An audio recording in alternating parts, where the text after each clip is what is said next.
مرۆڤ بە درێژایی مێژوو زەیتونی ناسیوە و لە بواری کشت و کاڵیدا گەشەی پێداوە و بەکاری هێناوە. لە زۆربەی ئاینەکان ناوی وەک شتێکی پیرۆز هاتووە. یۆنانیە کۆنەکان لە زۆربەی هۆنراوەکانیاندا ناوی زەیتونیان بەکارهێناوە، وەکو دیاری پێشکەش بە پادشاکان و پاڵەوانەکانیان کردووە.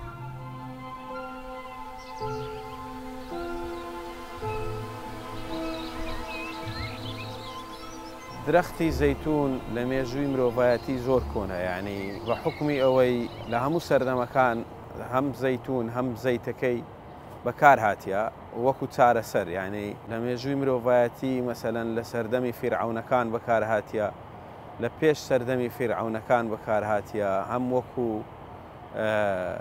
ئارامکەرەوەک، هەم وەکو عیلاجێک، وەکو دەوایەک بەکار هاتیە زەیتی زەیتون، هەم لە بۆ پێست و هەم لە بۆ برین و هەم لە بۆ پاراستنی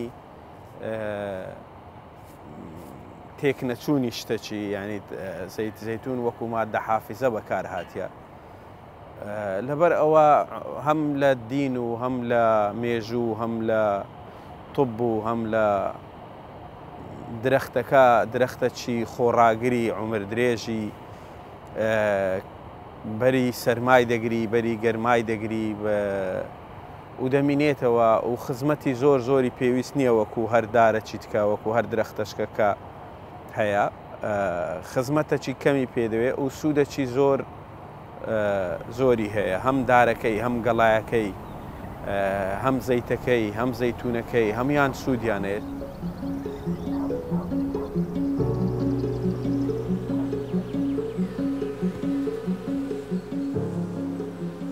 بەرزی دارەکەی هەندێک جار دەگاتە 15 متر زیاتر. بەرەکەی ڕەنگی سەوز و ڕەش و مۆرێکی تۆخە. داری زەیتون لە پێگەیشتنیدا حەزی لە بناری شاخ و کەنار دەریاکانە، چونکە ئەم ناوچانە شێیان زۆرە و سوود بە ڕۆکەکە دەگەێنن. سەنفی سوراوی و خەڵخاڵی و ئەڕبەکوینە لە هەرێمی کوردستان ئێستا بەردەستە بۆ زەیتی زەیتون دەست دەدەن. نسبەی ڕێژەکەشیان زۆرە، خاستن ئەڕبەکوینەکە لە هەمیان زیاترە. چ خاکێکمان دیاری کردووە بۆ ناشتنی نەمامەکانمان. بە پێی خاکەکە و بە پێی جۆری ئاوەکە پێش وەخت لە تاقیقاکان دەبێ کاری پشکنینی بۆ بکرێ. پاشان دێن دارەکان کە دەچینین بە پێی ئەو ژینگەی بە پێی شوێنەکەی دەچێندرێ. شوێنمان هەیە مەسەلەن خاستن لە وڵاتی مە هاوینان ڕوتوبە واتە شێ نسبەی شێمان زۆر کەمە، کەواتە ئەوە خۆی لە خۆیدا کاریگەری لەسەر ڕێژەی زەیتی زەیتون هەیە. واروها دێن باسی پەینەکان دەکەین، کاریگەری پەینەکان هەر لە سەرەتاوە لە ناشتنی نەمامەکەوە چێڵانمان کرد، ئیزافەی پەینە ئۆرگانیەکان ئیزافە دەکەین، زیاد دەکەین، خاستن ئەو پەینە ئۆرگانیانەی کەوا بۆ نمونە شی دەکرێنەوە، دوای مانجێک دوای تقریبان لە 45 ڕۆژ کەشی بۆ ئیزافە دەکەین بۆ خاکەکەمان لە بۆی دووربی لە نەخۆشیە زۆربەی نەخۆشیە کەڕوەکان و ئەو ماددە نەشیاوانەی کە لە ناو ماددە ئۆرگانیکەدا هەیە، بۆ نمونە ئیسیەکە واتە ئەلکتریکال کۆنداکتیڤیتی، ئەو نسبەی خێی زۆرە، ئەو خێ ئەگەر بمانوێ ئەمە دەکەین دەیکەینە شکلی کۆمپۆست ئۆرگانیکەکە، ئەوە خۆی لە خۆیدا دەبێتە بنەچەک سەرچاوەک بۆ زیادبوونی بەرهەمی داری زەیتون.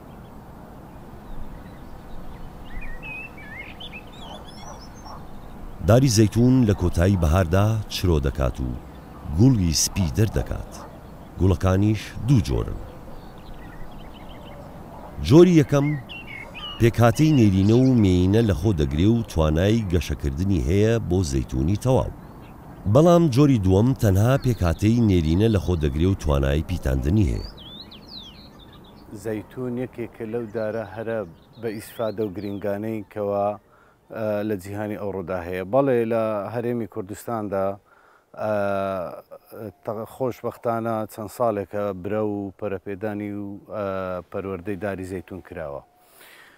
بەڵام ئێمە دەبێت بە ئاگا بین لەوەی ئەوەل یەکەم جار دەبێ بزانین جۆری دارەکان چین دەچینین بۆ چمە بەستێک دەیان چینین.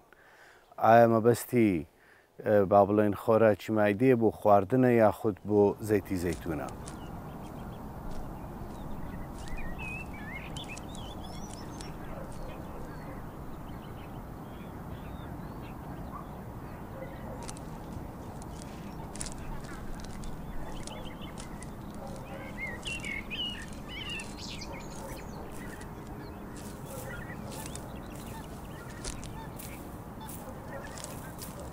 درەختی زەیتون لە کاتی چاندنەوە بە شتڵی هەتا 7 ساڵ بەری دەدا و لە 5 ساڵ ڕابەری دەدا بەروبوومەکەی دەبی بەس لە 7 ساڵ تەواو پێدەگا و ساڵانە دەتانی زەیتونی خۆتی لێ بەرهەم بینی و بەنسبەت چ منتیقەک باشە کوردستان منتیقەی کوردستان بە کاملی لە هەر 4 پارچەی و لە هەموو کوردستان لەبارە زۆر لەبارە بە تایبەت ناوچە شاخاویەکان یان ناوچە سەخەریەکان یان ناوچە فێنکەکان یان ناوچەی ڕوتوبەی زیاترە ساردی زیاترە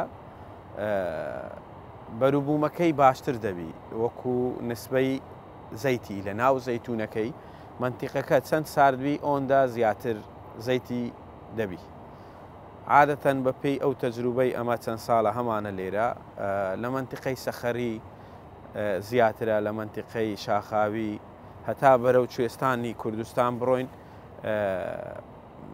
بەروبوومی زەیتەکەی زیاترە و درەختەکان لە هەموو منتیقەی کوردستان وەکو دەژی و بەروبوومی زەیتونی هەر دەبی بەس نسبەی زەیتی لە منتیقەی سارد و شاخاوی زیاتر دەدا.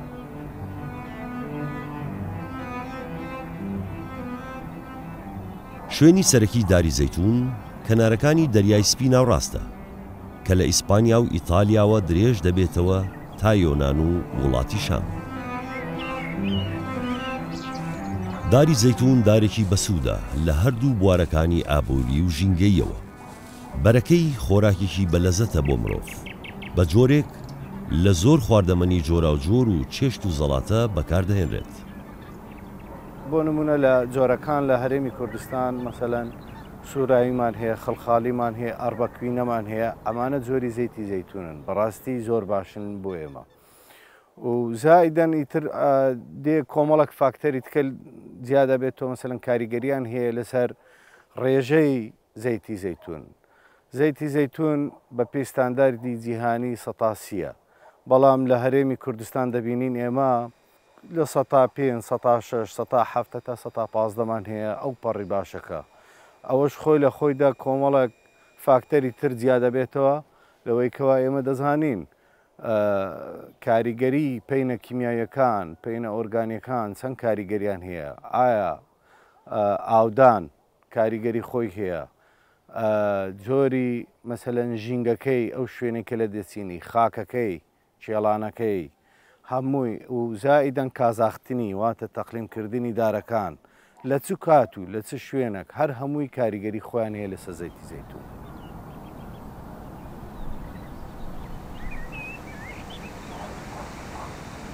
وەکو زەیتون ئێمە لە ساڵانی 2011ەوە لە سنووری دەشتی بیتوێن بەگشتی کۆمەڵێک کەس هەستان بە ئەنجامدان و چاندنی باغی زەیتون. ئێستا خۆشبەختانە زەیتونەکان لە قۆناغی بەرهەمی زۆر باشدان. خاچی کوردستان بەگشتی خاکێکی بەپیت و بەرەکەتە بەڵام بۆ زەیتون ئێمە ناوچە وشکەڵێنەکانمان بە تایبەتی بناری چیاکان ئەو ناوچە ئاسۆیانە کە لە بن چیاکاندا هەمانن زۆر گونجاون بۆ زەیتون دەتوانن لەو ناوچانەدا بەرهەمێکی باشیان هەبێت لەبەر ئەوەی ناوچەیەکی چۆڕاوەن ساڵانە ئەگەر چەندی بڕشتی بارانیش زۆر بێت نابن بە زۆنگێکی وەها کە کاریگەری لەسەر ڕەگی زەیتون هەبێت.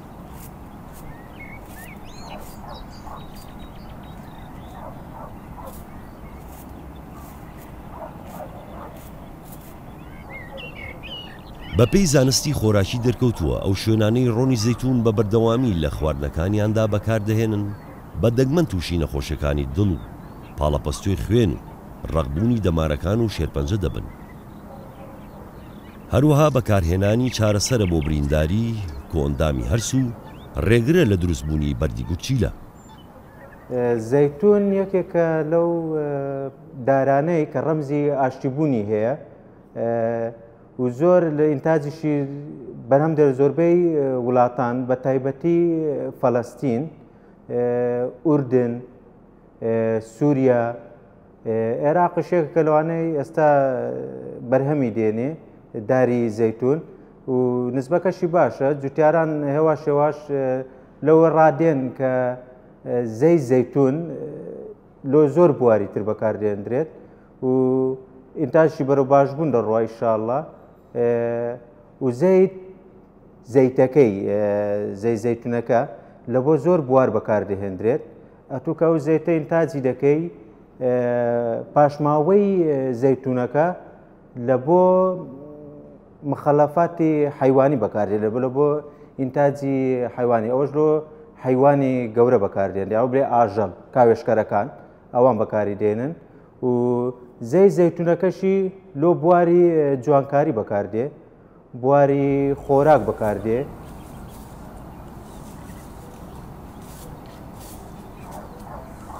ڕۆنی زەیتون سوودبەخشە بۆ نەخۆشیەکانی دڵ و کاریگەری هەیە لە دابەزاندنی پاڵەپەستوی خوێن و کۆلسترۆل و سوودی زۆریشی هەیە بۆ پێستی مرۆڤ.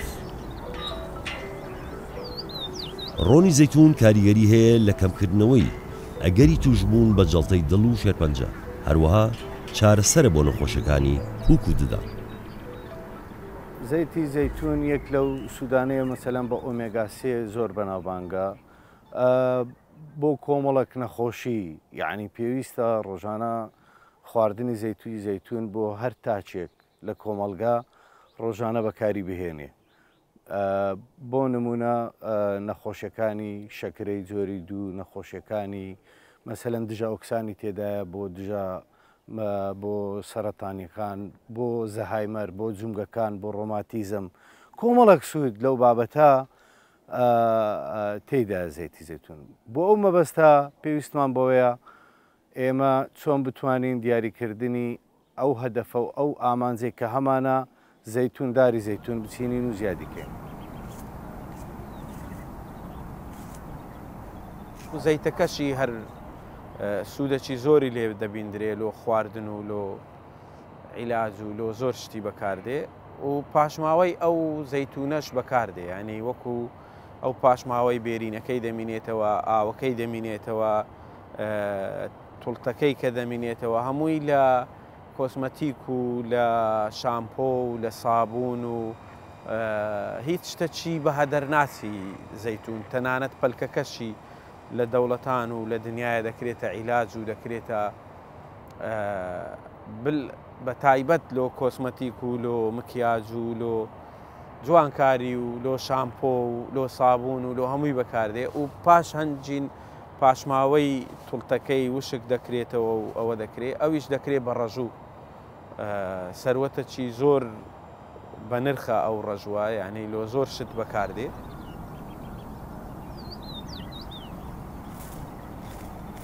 گەڵای زەیتون بەرگری لەش زیاد دەکات و ماسوولکەکانی لەش نەرم دەکات و هەوکردنی کەم دەکاتەوە، بۆ حەسانەوەی جەستەیی و دەرونی بەکاردێت.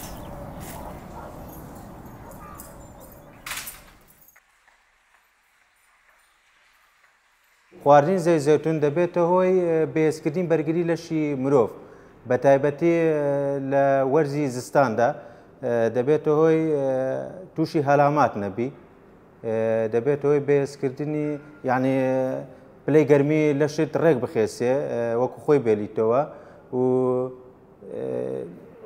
ڕوودگەشت بێ، یعنی پێستت ڕەونەقدار بێ، یان پێستت تاسی لە پێستت نەکە. ئەو کاتەی زەی زەیتون بە تایبەتی وەرزی زستانان زەی زەیتون باشتر بەکاربێن وەکو وەرزی هاوی. ئاو نسبەکی زۆرە لە زەی زەیتوندایە و ڤیتامین ئەی تێدایە، ئەغ ڤیتامین ئی و کەی تێدایە. ڤیتامین کەی بۆ چیە؟ بۆ مەینی خوێن بەکاردێن، یعنی جسم ناری تووشی ئەگە ڤیتامین کەیت نسبەی باش بی لە لەشی ئینسان نابێتە هۆی خوێنمەین، بە تایبەتی تۆ لە کاتی نەشتەرگەریدا پێویستیەکی سەرەکی بە ڤیتامین کەیە. ئەگەر نسبەی باشە زەی زەیتون بەکاری نابێ ئەو کاتەی پێویستی ئەو ترسەت نابێ، یعنی ئەگەر ڤیتامین کەی توش نزمی بە زەی زەیتون بەکاری نابێ، ڤیتامین کەیت نسبەی ستاندەری خۆی لە لەشت وەرەگرێت.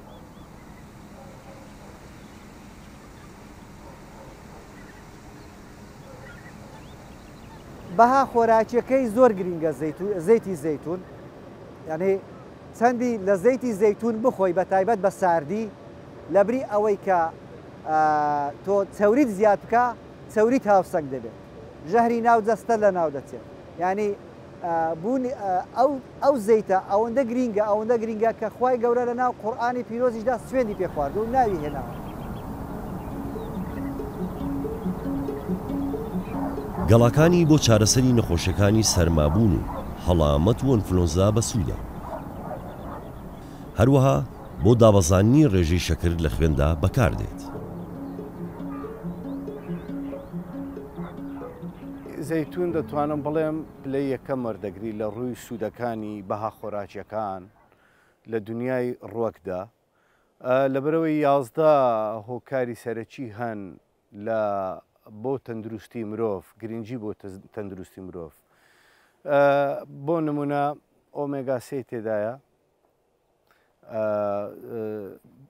با بڵێن دژە ئۆکسانی تێدایە، لە بۆ نەخۆشیە با بڵێن کەمکردنەوەی چەوریە خراپەکان و زیادبوونی چەوریە باشەکان. درەختی زەیتون عمقەچی مێژووی کۆنی هەیە و هەم لە دینەکان دینە سەماییەکان پیرۆزیەکی هەیە، لە دینی یەزیدی و ئیسلام و هەموو دینەکان مەسیحی و جوولەکە و هەمویان بە پیرۆز لە کنیان دەڕوا و لەبەر سوودە زۆرەکەیت. خاکی کوردستان خاکێکی بەپیتە بۆ چاندنی ئەم دارە و لە شوێنە بەردەڵان و نزیکی ڕووبارەکان دەتوانرێت گەشتی پێ بدرێت.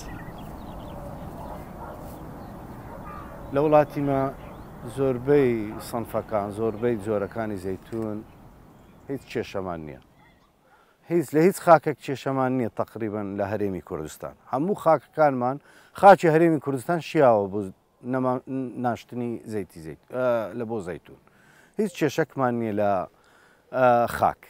ئەمە لێرە لە دەڤەری قوشتەپە خەرکەچی زۆر باخی هەیە و خەرکەچی زۆر پێویستی بە معسەرەکی بوو و هەیبی لەو منتیقەی نەبوو، خەرکەچی زۆر داری هەبوو، ساڵانە ئەو بەروبوومەی بەکار نەدەهینا، فڕە دەدرا و لێی نەدەکردەوە و لۆیە خەرک زۆر تەشجیع نەدەبوو کە داری زەیتی زەیتونی بچینی، لەبەرەوەی معسەرەی عەسری نەبوو، هەڵگوشەر نەبوو ئەو زەیتونیان لۆ بکاتە زەیت. لۆیە ئەمە معسەرەکمان لێرە دانا بە پێویستمان زانی و هەم بە خۆمان باخمان هەیە، 10,000 دارمان هەیە. ئەو دارە لێ دەکرێتەوە، بەدەستی لێ دەکرێتەوە زەیتونەکان و خڕ دەکرێتەوە، دەبردرێتە معسەرەی، لە معسەرەی چەند قۆناغەکی هەیە، قۆناغی یەکەم هۆپەرەکی هەیە و جێیەکی هەیە تێی دەکرێ و جیهازەکە سەحبی دەکاتە ناو خطوەی یەکەمی معمەلەکەی و پاشان ئەو پەلک و شتەی تێیدا ڤاکیۆمی دەکات، سەحبی دەکات، فڕی دەداتە دەرێ، بەشێک لە خاوێنکردنەوە ڕوودەدا. پاشان دەستە دوو مەرحەلەیت کە غەسالەی هەیە، دەیشوا بە ئاوی، دەیشواتەوە و دنکە زەیتونەی.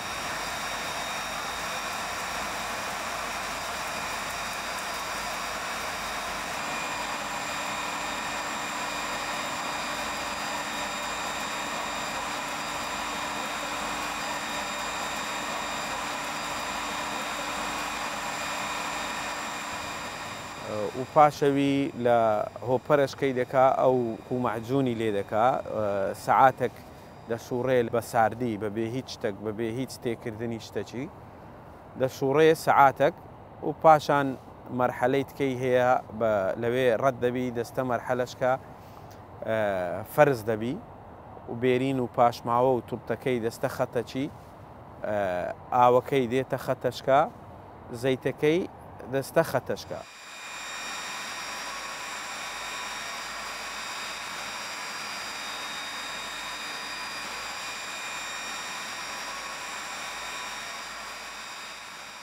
من پێم وایە زەیتون دەبێتە بەشێکی گرنگ لە داهاتووی کوردستان. بۆچی زەیتون ڕوەکێکە بەرگەی بێ ئاوی دەگرێت، بەرگەی کەم ئاوی دەگرێت. ئەمڕۆژ دەبینین لە ڕۆژهەڵاتی ناوەڕاستدا کەم تا زۆر کەش و هەواکە گۆڕانکاری خراپی بەسەردا هاتووە بەڵام بوونی زەیتون بەرگری زیاترە دەتوانێت بەرگەی بێ ئاوی و وشکە ساڵی بگرێت.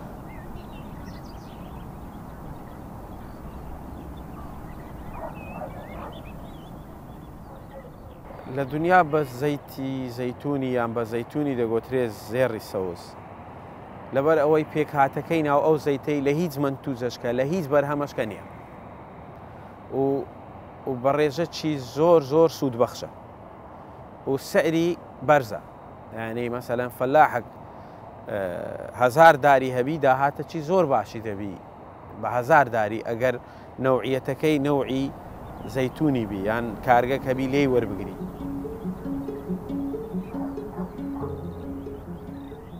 لە کۆندا بە دەگمەن لە گوند و شارەکانی کوردستان گوشەری تایبەتی دەستکرد هەبوو بۆ گوشینی زەیتون و بەرهەمهێنانی ڕۆنی زەیتون. بەڵام ئێستا بەهۆی هەوڵەکانی حکومەتی هەرێمی کوردستانەوە کە پشتگیری لە گەشەکردنی کەرتی کوشت و کاڵ دەکات چەندین کارگەی بەرهەمهێنانی ڕۆنی زەیتون دامەزراوە کۆکاری گرنگن بۆ ئاسانکردنی کاری جوتیاران و ڕەساندنی دەرفەتی کار بۆ چەندین کرێکاری ناوخۆیی و ئەندازیار و پزیشکی خۆراکی ناوخۆیی.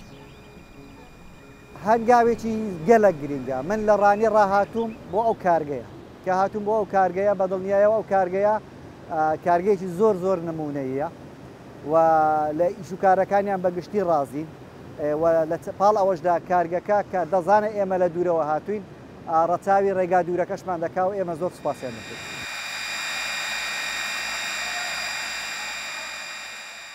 حکوومەتی هەرێم وەکو پێویستیەک لەسەر ئەو مەشروعی فەرز کردیا کە معسەرەتی زەیتون دابنێن لەو منتیقەی و باخی ئەمە پێشنیاری باخی زەیتونمان کردیە کە بەکاربینین دروستکەین ئەوان فەرزیان کرد لەسەرمە پێدانی ئیجازەکەی بەدانانی معسەرەتی و ئەمەش زۆر پێمان باش بوو پێمان خۆش بوو لە ئەو دەڤەرەی خوشتەپەی کە شتی وای لێ نەبوو داری زۆر زۆری لێیە خەرکەچی زۆر باخی زەیتونی هەیە دەستەکی زۆرمان هەبووە لۆ ئەوەی ئەو زەیتونە بە خەسار نەچی جێگای دڵخۆشیە لۆما کە تانیتمان ئەو زەیتون و ئەو بەروبوومە ناوخۆیە بە هەدەر نەچی و سەروی ئەوەی خەرکەچی زۆری ئەو منتیقەی لێرە ئیش دەکا ئەو معمەلانەی کە لە کوردستانن ئەمن بەپێی ئەوەی ناو ئیشەکەیمە هەمان بە ساردینە عەسڕیەکە من